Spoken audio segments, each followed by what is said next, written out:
Shri Organics का vermi compost farm में आपका स्वागत है। ये बरसात के बाद अगस्त का सीज़न है जिसमें थोड़ी बहुत बारिश अभी भी हो रही है। इस समय हम लोग नॉर्मली अपना इस फार्म में घास हटाना और सफाई और मेंटेनेंस के काम करते हैं। क्योंकि एक फुल्ली ऑर्गेनिक फार्म है तो धीरे धीरे हम लोग जो भी घास बेड्स के ऊपर या पेड़ के आसपास आ गए हैं उनको धीरे धीरे हटा लेते हैं और बाकी जगह हम लोग वैसे ही छोड़ देते हैं। ग्रास मैनेजमेंट का और बाकी क्लीनिंग का काम चल रहा है। इस फार्म पे आए हुए हमें करीब 2 साल होने चला है और पिछले साल भर में जो भी हमने प्रोग्रेस किया है, जो कि करीब 2023 का मार्च अप्रैल से ही है, तो उस समय से अभी तक हमने क्या प्रोग्रेस किया है इस फार्म पे और किस तरह से 2 बेड से शुरू करते हुए 20 बेड तक हम पहुँचे हैं। और इस पूरा वर्मी कंपोस्ट फार्म का आज हम लोग एक ओवरव्यू लेने वाले हैं, इसको फुल कवर करने वाले हैं। पिछले साल जब हम लोग अप्रैल में प्लांटेशन का काम शुरू किए थे तो एक तरफ से हम लोग ये नीम का पेड़ लगाए थे, जो कि करीब 10 नीम के पेड़ हम लोग इस रो में लगाए हैं। और ये सारे पेड़ पिछले मानसून से पहले लगे थे, तो ये सेकंड मानसून इनको मिल रहा है, जिसके कारण ये पेड़ अब करीब 10-12 फीट के हाइट में आ गए हैं। इसी रो में के पेड़ हैं।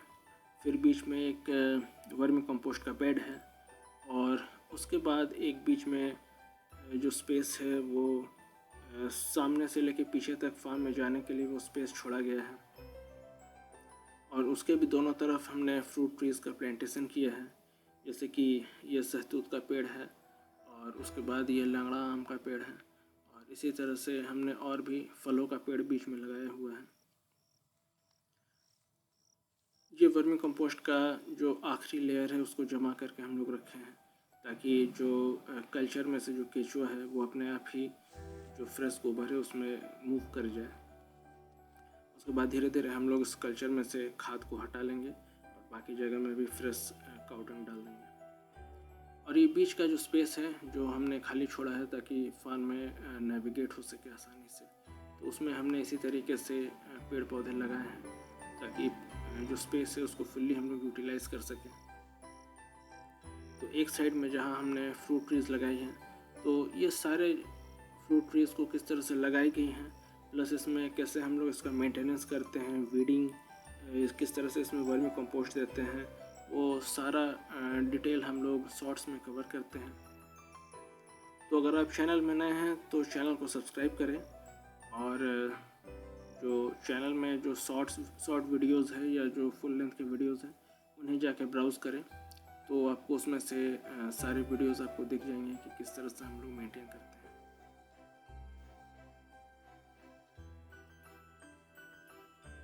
ये फिर एक फ्रूट ट्री है मौसम्बी का और हम लोग इसी तरह से इस फार्म को डिज़ाइन किए हैं कि 2 फ्रूट ट्रीज या 2 बड़े, तो इस साइड से भी यही सेम काम किया गया है।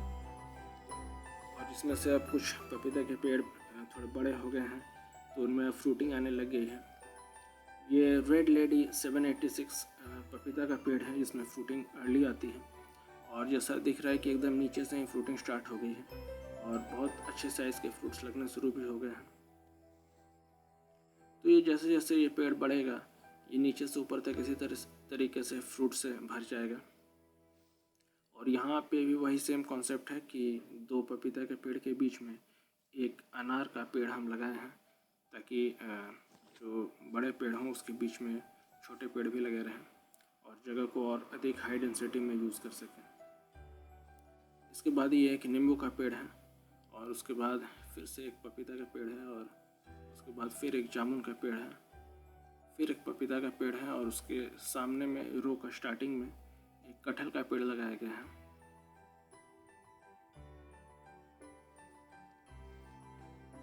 प्लांटेशन हम लोग रेगुलर करते हैं और इसको जब लगाया जाता है तो उसको फुल हम डिटेल में कवर करते हैं कि किस तरह से हम इस पेड़ को लगा रहे हैं और कैसे इसका फर्टिगेशन हो रहा है। और फिर उस पेड़ का जो प्रोग्रेस रहता है वो हम लोग आगे के वीडियोस में और शॉर्ट्स में कवर करते हैं। तो नेक्स्ट रो में भी वही है और उसके बाद जैसा कि दिख रहा है कि ये जो केले के पेड़ हैं ये थोड़ा सा और बड़ा भी हो गया है और ये इस बार ठंड के समय ये फिर से फ्रूटिंग में आ सकती है।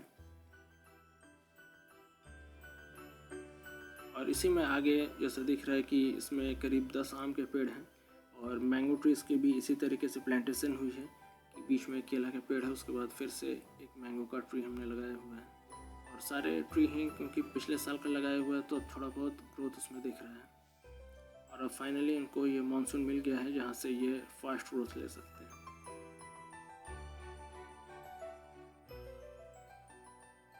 वर्मी कंपोस्ट के बेड्स के ऊपर में जो भी घास आ गई है उन्हें अभी क्लीन किया जा रहा है। ये किस तरह से हम लोग मेंटेन करते हैं और उसके बाद बेड्स की कैसे मेंटेनेंस होती है उसको भी हम लोग शॉर्ट्स में कवर करते हैं। तो अगर इसका रेगुलर अपडेट देखना है तो आप चैनल पे जाएं और शॉर्ट्स को ब्राउज़ करें, उसमें हर एक ट्री का प्लांट्स का डिटेल दिया हुआ है। और फाइनली पिछले साल का जो सबसे पहले शुरुआती दौर पे जो 25 केले के पेड़ हमने लगाए थे एक साइड में, उनमें जो पहला बैच था उसका फ्रूटिंग हो गया है। और उसके बाद उसी ट्री को हटा लेने के बाद जो दोबारा उसमें से पेड़ निकले हैं उनका बैच अब तैयार हो रहा है और उनकी फ्रूट भी अभी जल्द आने वाली है। तो उसका भी हम लोग वीडियोस लगाएंगे। तो ये शुरू के पहले बैच के 25 पेड़ हैं और उसके बाद करीब 50 पेड़ और लगाए गए हैं। और रीज़न ये है कि केला का फ्रूटिंग के बाद ये पूरा जो पेड़ है, पत्ते हैं, स्टेम है, ये सारा चीज़ को कंपोस्ट में डाला जा सकता है और इससे वर्मी कंपोस्ट बनती है। तो गोबर को एज एन ऑल्टरनेटिव और वैसे भी सप्लीमेंट करने के लिए 30% गोबर और 70% तक बनाना का स्टेम के साथ हम लोग मिक्स करके वर्मी कंपोस्टिंग करेंगे। इससे गोबर की भी बचत होगी और जो कंपोस्ट बनेगा वो भी पोटेशियम रिच बनेगा। इसीलिए हम लोग काफ़ी सारा केला का पेड़ लगाए हैं। बनाना वर्मी कंपोस्टिंग का फुल सीरीज़ आएगा और इसे अगर देखना है शुरू से तो चैनल को सब्सक्राइब जरूर कर ले ताकि आपको रेगुलर अपडेट्स मिलता रहे। इस वीडियो को यहाँ तक देखने के लिए धन्यवाद। और दिए गए नंबर्स पे आप वर्मी कंपोस्ट और आइसिनिया फेटिडा वर्मी कंपोस्टिंग केचुओं के लिए भी ऑर्डर प्लेस कर सकते हैं। और इस वीडियो को ज़रूर लाइक करें, अपने फ्रेंड्स के साथ शेयर करें, अपने व्हाट्सएप ग्रुप में आगे फॉरवर्ड करें। धन्यवाद।